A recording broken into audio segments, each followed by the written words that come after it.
हमारा प्रिय मित्रों, शुभ संदेश का नया दिन के लिए हम आपको स्वागत करते हैं। मेरा यीशु कितना भला है, हमेशा के लिए वो काफी है।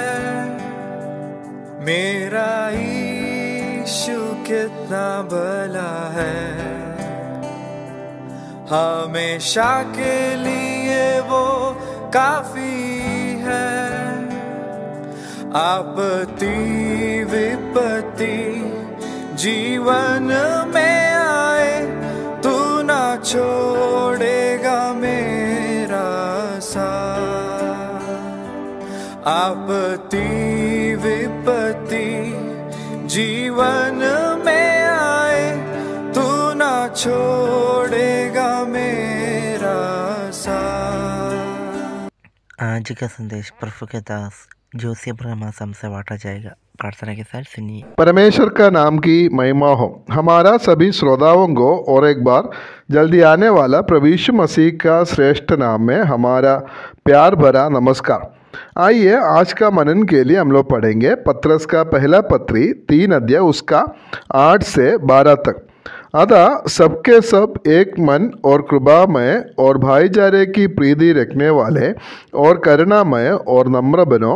बुराई के बदले बुराई मत करो और ना गाली के बदले गाली दो, पर इसके विपरीत आशीष ही दो, क्योंकि तुम आशीष के वारिश होने के लिए बुलाए गए हो। क्योंकि जो कोई जीवन की इच्छा रखता है और अच्छे दिन देखना चाहता है, वो अपनी जीभ को बुराई से और अपने होठों को छल की बातें करने से रोके रहे।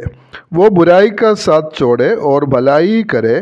वो मेल मिलाप को ढूंढे और उसके यत्न में रहे, क्योंकि प्रभु की आंखें धर्मियों पर लगी रहती है और उसके कान उसकी बिंदी की ओर लगे रहते हैं, परंतु प्रभु बुराई करने वालों के विमुख रहता है। ये जो भाग है आधा बोलकर शुरू होता है, इंग्लिश में टू सम अप। इसका मतलब है ये एक समरी है।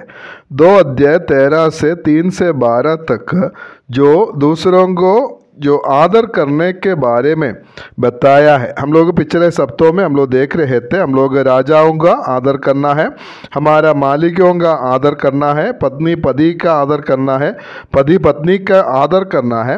ये सारे बताने के बाद में इधर पत्रस ये सबका समरी इधर बताया है। और ये 8 पद जो है विशेष करके मसीही मनोभाव के बारे में, हमारा मनोभाव किस प्रकार होना चाहिए वो हम लोग खास करके देख सकता है। और इधर हम लोग देख सकता है, इसे हम लोग पढ़ता है आधा सबके सब एक मन। परमेश्वर हम विश्वासियों से चाहता है हम सब एक मन रहना है। व्यक्तिगत तौर पे विश्वासी लोग का बीच में व्यक्तिगत मनोभेद हो सकता है, मतभेद हो सकता है, लेकिन उसका बीच में भी एक एकता, एक मन के साथ रहना वो बहुत जरूरी है। और उसके बाद दूसरा जो हमारा मनोभाव कैसे होना चाहिए, हम लोग इधर देख सकता है, हम लोग कृपामय होना चाहिए। इसका सही मतलब ये है हम लोग दूसरों का भावनाओं को हम लोग समझना है, और वो नहीं, और सिर्फ उतना नहीं है, और उसमें हम लोग सहभागी भी होना है, दूसरों का सुख में और दुख में और उसका हर एक जो भावनाओं में सहभागी होना है। गलातियों का पत्री 6 का 2 में हम लोग पढ़ता है, तुम एक दूसरे का भार उठाना, अर्थात एक दूसरों का बोझ उठाना है। कोरिन्थियों का पहला पत्री 12 अध्याय उसका 26 पद में हम ऐसे पढ़ता है, यदि एक अंग दुख पाता है तो सब अंग उसके साथ दुख पाते हैं, और यदि एक अंग की बढ़ाई होती है तो उसके साथ सब अंग आनंद मनाता है। रोमियो का पत्री 12 का 15 में ऐसा पढ़ता है, आनंद करने वालों के साथ आनंद करो और रोने वालों के साथ रो।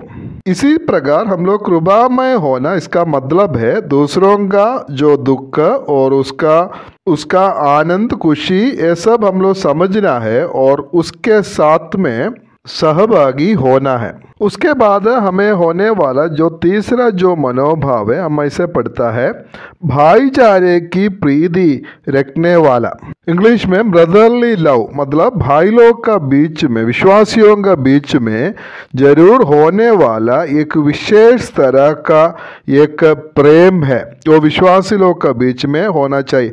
और इसके बारे में हम लोग 1 अध्याय 22 पद से हम लोग देख रहे थे। और ये प्रेम परमेश्वर हमारे मनों में दिया हुआ है, हमारे सहविश्वासियों को इस प्रकार हम लोग प्रेम करना है।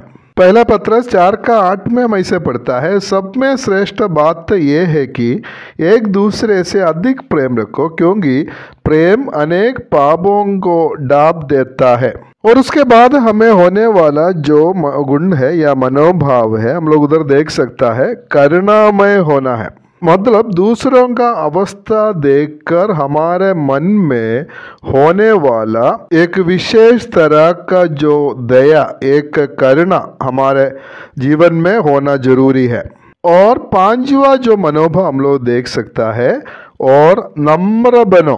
नम्रता विश्वासी लोगों का एक बहुत बड़ा गुण होना चाहिए। हमें मालूम है प्रभु यीशु मसीह ये विषय में हमारा सबसे बड़ा नमूना है। फिलिपियों का पत्री 2 अध्याय में सब हम लोग ये बात को प्रभु यीशु मसीह का नम्रता के बारे में हम लोग देख सकता है। और इसलिए हम लोग का हर एक पारस्परिक रिश्तों में, कलीसिया में हो, परिवार में हो या समाज में हो, कहीं भी ये 5 गुण या 5 मनोभाव हमारा जरूर होना चाहिए बोलकर हम लोग इधर देख सकता है। और 9 पद से हम लोग देख सकता है, हमारा विरुद्ध में काम करने वालों के साथ हमारा व्यवहार या हमारा मनोभाव किस प्रकार होना चाहिए। 9 पद हम ऐसे पढ़ता है, बुराई के बदले बुराई मत करो और ना गाली के बदले गाली दो, पर इसके विपरीत आशीष ही दो, क्योंकि तुम आशीष के वारिस होने के लिए बुलाए गए हो।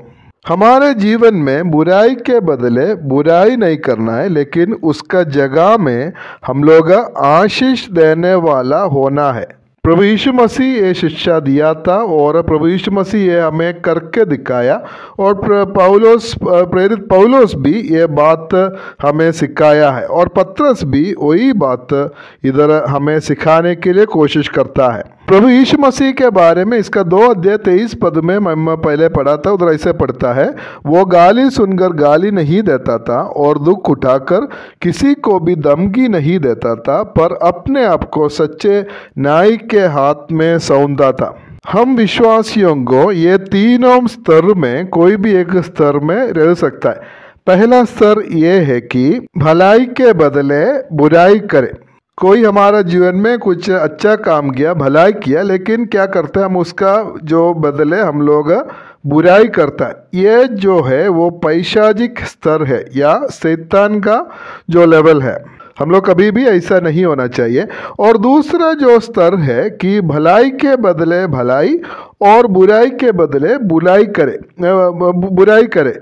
और ये मानसिक स्तर है। ये साधारण मनुष्य लोग वही करता है, कोई भलाई करने से उसका भलाई करता है या बुराई करने से बुराई करता है, ये मानसिक स्तर होता है।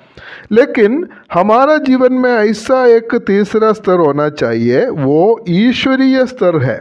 वो क्या है कि बुराई के बदले भलाई करे।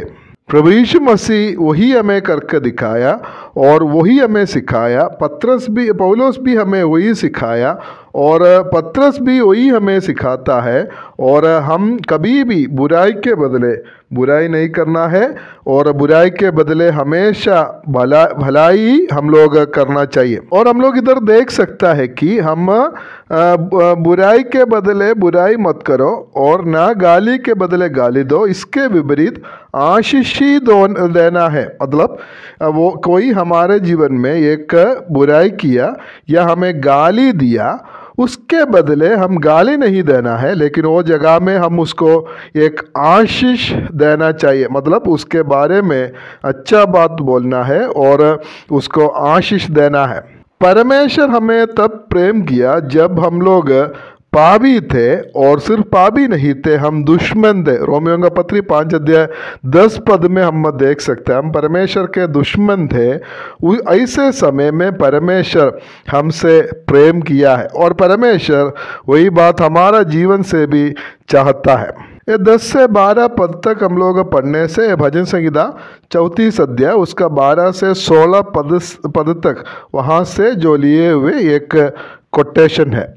ये पत्रस का जो पाठकों को इसी प्रकार बहुत सारा सतावट से ताड़ना से गुजरना पड़ता है। मसीही होने का कारण समाज से परिवार से अलग अलग जगह से वो लोग को बहुत सारा ताड़नाओं को जो सहता है, गाली सुनता है और तब इनका मनोभाव किस प्रकार होना है बोलकर इधर हम लोग देख सकता है और हमारा भी इस प्रकार का मनोभाव होना बहुत जरूरी है। इसलिए परमेश्वर हमें सहायता करे। जैसा हम लोग 8 पद में जो देखा हुआ 5 जो गुण है वो हमारा जीवन में होना है और सिर्फ उतना नहीं है, बुराई के बदले बुराई नहीं करना और गाली के बदले गाली नहीं देना, लेकिन उसके जगह में आशीष देने वाला हम लोग रहना है, क्योंकि आशीष के लिए परमेश्वर हमें इस दुनिया में रखा है और उसके लिए परमेश्वर हम सभी को सहायता करे। परमेश्वर आप सभी को आशीष दे।